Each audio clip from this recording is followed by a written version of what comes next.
What's good with it in the hood with it? Welcome back to the Collective Clips, where you already know we get it in, right?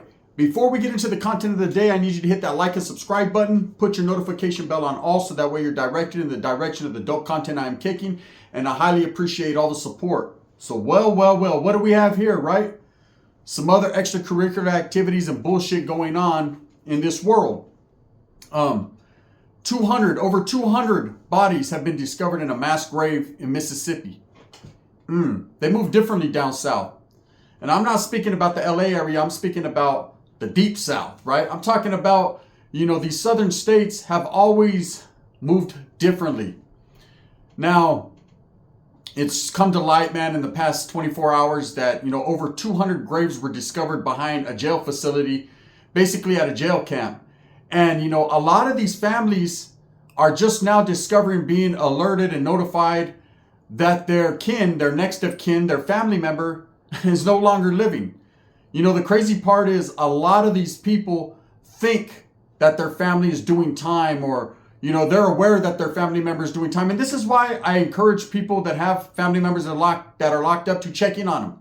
Don't leave them by themselves. I understand they've made some bad choices in life and they find themselves incarcerated, but that doesn't mean you don't rock alongside of them. That doesn't mean that you turn the other cheek and forget, the situation they're in, because it's a hardship going through prison. It's a hardship going through any type of incarceration when you're kept away from your family. Now, whether you choose to live that criminal lifestyle and you find yourself in the mix, that does not mean that people should abandon you in your time of need. If anything, man, you don't have to be there for them monetarily, but you definitely have to be there for them emotionally, because that's why people get involved and ingrained in the fabric of prison and start to get worse because they feel like they have no support on the outside. So why not indulge in some of these frivolous activities, man? And why not throw their life away further when they could be deterred from that from a simple letter, a hello, a picture, or whatever, man? Wouldn't you want to check up on your family if you haven't heard from them in a while? I know I would, right? But trip out on this. There's a lot of these families that thought their family member was locked up and incarcerated in this jail facility or hadn't seen them for years. And little did they know they were buried in an unmarked grave. Actually, not an unmarked grave, but a grave that has a fucking pole, a metal iron pole sticking out of it. And that's about it. Wouldn't that hurt your heart to know that your family member didn't get the proper burial, the proper words weren't spoken, that they were just thrown out like yesterday's trash? Now, of course, America's tripping out on it, because it's a mass grave. But there's a lot more that leads into this situation. This is not the first time it has happened, and I'm sure it's not the last. Here's some heads up, 7-Up, some knowledge that you can't get in college, right? A lot of these graves of these people are the cover-up. Okay, there's a lot of people that lose their lives in prison. I'm going to tell you one little story about an individual that lost his life to unusual circumstances, right? And I was right there to see it. So there was this young white kid that got locked up. I was doing time out of state, and he gets there to this building, and this building's got it going on. I'm not gonna lie, man. We had there was a lot of money on this yard. There was a lot of programming going on. There was a lot of everything, anything that you would need, all the way from phones to drugs to commissary. I mean, this was one of those yards there was a nice foundation set. The people that were there, most of them were lifers, so they weren't going anywhere. We had all the good jobs. This was the yard to be at if you were as lucky enough to get onto this building, basically this building. This youngster comes, he's white, so of course he's a new booty, meaning he's a fish. He's new, he doesn't really know what it is. Immediately the white guys give him the quick rundown. He's in, man. I'm seeing him from an outside perspective because, of course, as a Norteño, we didn't fraternize or really familiarize ourselves with the white politics and what they had going on. But I could see he was starting to get more comfortable as the days went on, right? And so they had this bank of phones in this facility, in this building, and everybody would always be on the phone. I noticed this guy would always be on the phone. He looked like he was happy, smiling. I figured he was talking to his family or his old lady or whatever. It wasn't none of my business, but I was just seeing this. I stood aware of everything that was going on. And thank God I did, right? For my own well-being and my own safety. But so I'm watching this cat and I can see he's happy, and commissary's around the corner. So there was one guy, white guy in particular I talked to. I used to do a lot of willing and dealing in business with him. He used to run a poker table. So man, he always had a gang of commissary. We do trades and facilitate business. So we get to conversating, and I was like, yeah, who's that youngster, bro? Right? And he was like, he's just a cool kid, man. His family takes care of him. He's got money, you know. And I could see that he was getting a little relaxed, getting a little conformed to where he was at, which you never do in prison. But he was. So one day, we're waiting on canteen, and he gets big old bags, giant bags of canteen, like 4 or 5 bags. He went full draw. You know, when people are doing it, they're out there putting it out there. You're like, ooh, right? You're trying to see, you're trying to put the X-ray vision down and see what he has through that bag. But you know you ain't got nothing coming, right? Everyone's trying to hustle though. Facts. So anyways, this kid was happy in his prison term. Basically, he wasn't doing a long time, 2 or 3 years from what I heard. Fat commissary, had family support, had an old lady that was waiting outside of him with a wop, right? He was winning in life. But he was incarcerated. So the struggle was definitely real, but it wasn't that bad where he was at. The whites weren't fucking with him. They embraced him. The blacks didn't trip. They weren't caring about what he had going on. And the North and the South definitely had more things to worry about than some young white dude, right? About the next day after commissary, I remember he went out to the day room, busted a big old spray with his homies. Looked like he was just doing his thing. The next day they come to his cell and they told him to roll it up. He was leaving to a different facility. And I could hear the argument. I was up top. He was on the bottom cell, on the bottom tier, and I could hear him arguing with the cops. He didn't want to leave. He was pretty well set up, and he just didn't want to go. Well, this is the kicker here. You're not allowed to dictate the program of the administration. Wherever they tell you you're fucking going to go, you're going to go. It's just the way it is. I've seen people suit him up. I've seen people had to get cell extracted because they didn't want to leave for one particular reason or another. But, regardless of that, he didn't want to go. Eventually, his homies told him, hey, you got to go. They brought actually an older white gentleman to his cell. He was like, hey, bro, just don't even trip. We'll send word to the other facility. You'll be good. You know, it's not that bad. You know, I can understand there was probably fear there because now he has to start all over, go through the motions, get cleared within his group. You know, and every prison is different. Just because you're cool and everything's relaxed over here doesn't mean it is over there. They can send you to a prison that's rocking, you know, and you can get caught up in guerra and war and drama. Especially a younger white dude getting into a facility, you know, people try to victimize. And not because he's white, but because he's young. They try to fucking test his mentality. So he gets into it with the cops, right? And he's arguing back and forth. Eventually they come, they snatch him up. They roll his shit up, throw it in a bag hastily. They're just fucking whatever. And we're thinking he's probably going to go to the hole. Next day he's going to be shipped out. Because obviously, you know, he's fucking against the grain. So 2 days later, we hear that young man unalived himself in the cell. You know, he couldn't take the pressure and he hung himself. And there was always a lot of people that were discussing and talking about it and saying, there's no way, homie. He didn't have them tendencies. He wasn't that scared. He just didn't want to go. You know, just more to meet the eye. And it didn't meet the eye. It didn't play out like they thought it would. And of course, man, me thinking about it now, there was no reason for that guy to do that. I don't think he had them tendencies. I don't know him for sure. And I'm not 100%. But telling you how I felt and what I think, I don't think he unalived himself. I believe he got in a situation and he disrespected the wrong people, being the authorities, and that was that, homie. You don't do that. You don't fuck with the canine because they can make you disappear very quickly. Magic. Poof, you're gone, right? And of course, you'll always hear these stories about people unaliving their own selves right after they get into some type of conflict or they assault an officer. Ain't it weird, right? It's 2 minutes later, right? It's crazy, but it happens. And I think that's a lot of the situations that went down in Mississippi.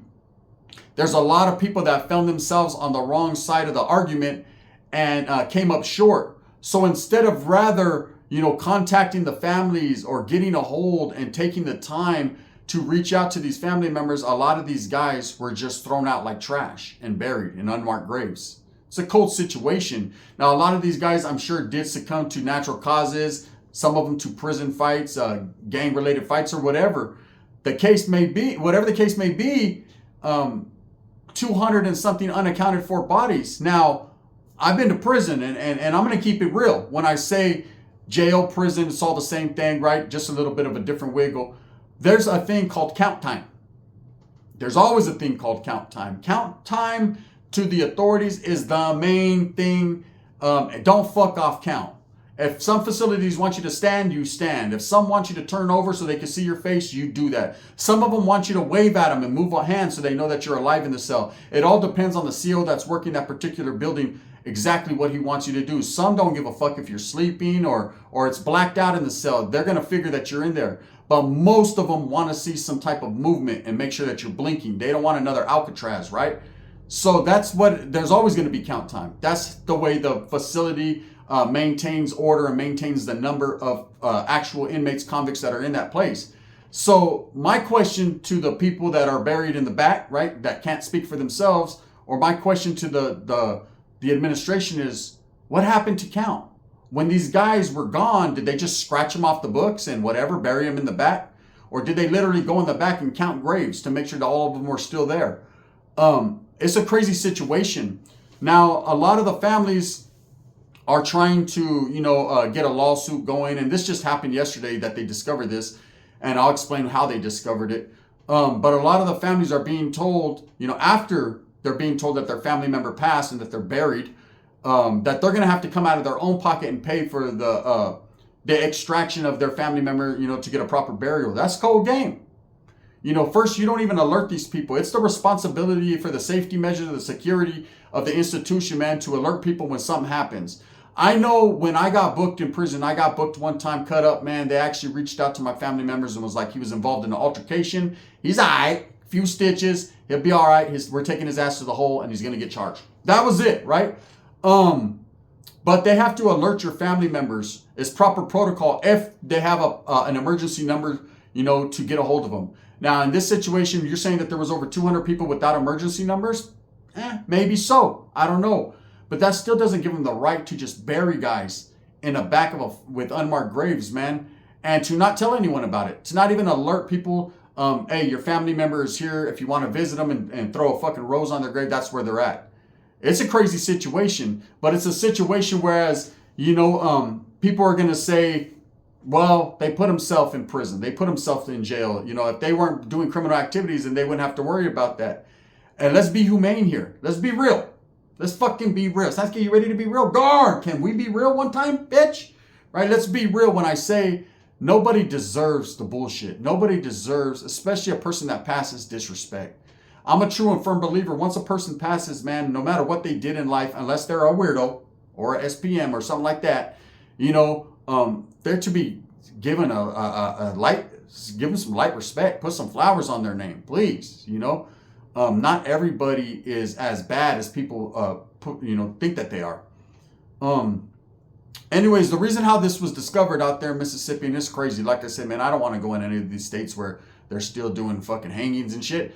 But how this was discovered was one mother, was looking for her son. She was looking for her son and she didn't take no for an answer. She was making phone calls. She was looking into the fact of where her son was when she discovered that he had passed, and then they discovered all these graves. It's a sticky situation. It's a tricky situation. There's a lot of splaining to do. Not explaining, but splaining to do, right? And at the end of the day, we're going to figure out just why, they took it upon themselves, this administration, to do this.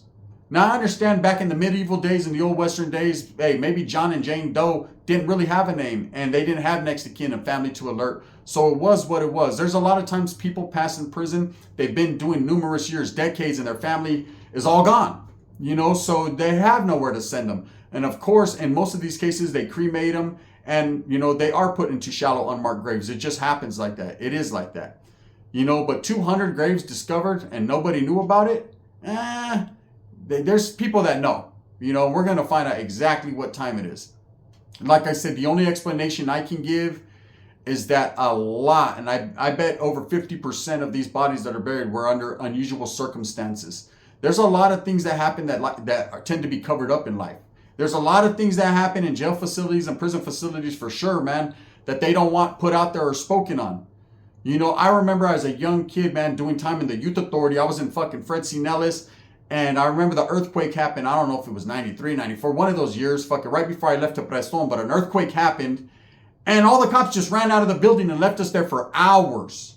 Okay, these were enemies. We had North and South in the situation that looked for any type of blind spot to get off with each other. They didn't give a fuck. They left. You know, they didn't care if that somebody was going to take advantage of the situation and stab another person. They didn't care that we had food or that the fucking pipeline was busting, we couldn't drink water, or that the toilets were overflowing. They didn't care about none of that. All they cared about was themselves, and they got on down the road and left a whole bunch of criminals together to fraternize and figure it out for themselves without fucking anything to survive on other than your canteen. Best believe, as real ones, North, South, Black, Whites, we didn't take flight on each other. We didn't utilize this opportunity to fucking hurt each other. We were unaware of what was going on. We did like real convicts did, and it was us versus the canine. We stuck together for a familiarity, for something that we believe in, and that was the convict code, right? Facts. Even as young kids, we were already aware. At the end of the day, no matter all the issues that were playing out gang related, it was us versus them. With that being said, man, this fucking is a big news story. It's making national news. 200 graves, you know. It'll be swept under the rug, guarantee it. But I just wanted to touch on the situation and put it out there because it's a trip. You know, it's a trip. I just had a brother that did over 20 something years that got released, and from time to time, I'm not going to lie to you, man, I would call certain facilities to make sure and find out where he was at, where he got moved to, where he was placed. You know, there were several times he got sent out of state, in interstate compact, all that, and I was aware of where he was. I might not have wrote him every fucking day because I don't get down like that, but I did always know where he was because I was concerned with his safety and security, and I was concerned because I understand, having done time, how the fuck it is in there, you know. Anyways, with that being said, I hope that you move smooth with a purpose, get everything that you want coming. If you want to look into the story, it's national news right now. Over 210 graves, bodies uncovered, you know, in Mississippi. It's a trip, man. We're out here in California wondering about what's going on in Mississippi, but I'm going to tell you right now, or actually I'm in Washington, but you know, I speak for the California tip. And I will tell you this, in fact, first and foremost, when's enough enough? When are people going to get a little bit of respect around this camp? I don't know. Thumbs up or thumbs down. Heavy's going to be the head that wears the crown. I'm going to continue to strive, struggle, and strive for what I honestly and truly believe in, and that's the betterment of all people. Make sure you tap into that story. It's a crazy one, man. Thank God for the mother that was looking for her son, or there's a lot of family members that would still be thinking that a motherfucker's eating pea soup for dinner when he's eating nada for a long time. Bang, bang.